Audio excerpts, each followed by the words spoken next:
with the signs you look for how to trust somebody, I know for both Bella and I, it's just because of the life we live. We meet a lot of people. We're in a lot of people look at us differently, maybe just because our dad is a singer. And I think you have to learn how to gain their trust. And you also have to make sure you don't trust in everybody you meet, because they might want you for like a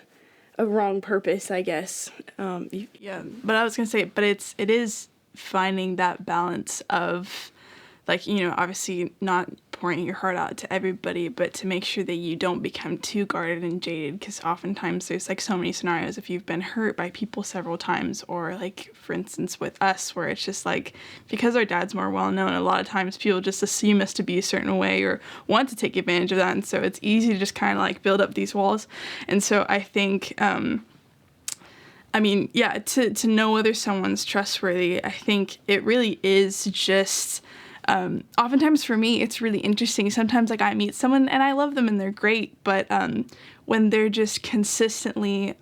pursuing me and consistently just, like, you know, checking in, or just showing throughout their actions and not only their words that they really do care, then that's, like, even at times where at first, like, maybe I would just think it's, like, a good friend, and they just end up becoming one of my best friends because they've just made so much of an effort. And so that's something that has definitely helped me with, like, friendships, just being like, oh yeah, okay, this person actually is legit. Yeah. I don't know if, yeah. Like, since, like I said, we meet a lot of people, so it's, you trust, you meet a lot of people, you have a lot of surface level conversations, and so it kind of is, like, hard to actually dive in deep and open up with people, so it's easy to have, like, surface level conversations and surface level friendships with a lot of people,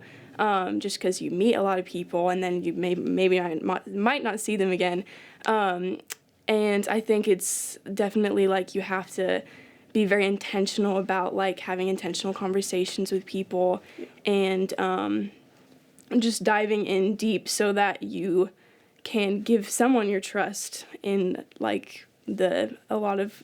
ways we meet a lot of people. So yeah. And I think in order to be a trustworthy friend, it's kind of like, I mean, what I have experienced with people, but the flip side where you're the one that is doing the pursuing, and it's obviously important to not be, you know, like, constantly being the one that's just, like, pouring and never getting anything out of it, but to be that friend that when they share things, that you do keep it, like, confided, when they do trust you, that you're not just sharing, like, this information out with everybody, whether or not they tell you, like, hey, please keep this a secret, but even just being that safe place for that person when they're sharing their struggles or just sharing little things. And of course, if it's something that's, like, serious, then you can take it to, like, you know, your parents or someone that's of authority if it's something that's, like, concerning, but if it is, you know, just struggles or things like that, just being that safe place for that person and being that trustworthy friend where they know they can tell you anything and that it's not gonna, like, the whole community's not gonna know. So, and that's what I value in a person too, like, someone that I can confide in, that I don't end up hearing it from, like, 3 other people, like, how did you, I don't think I said that to you. So that's, like, yeah, for sure.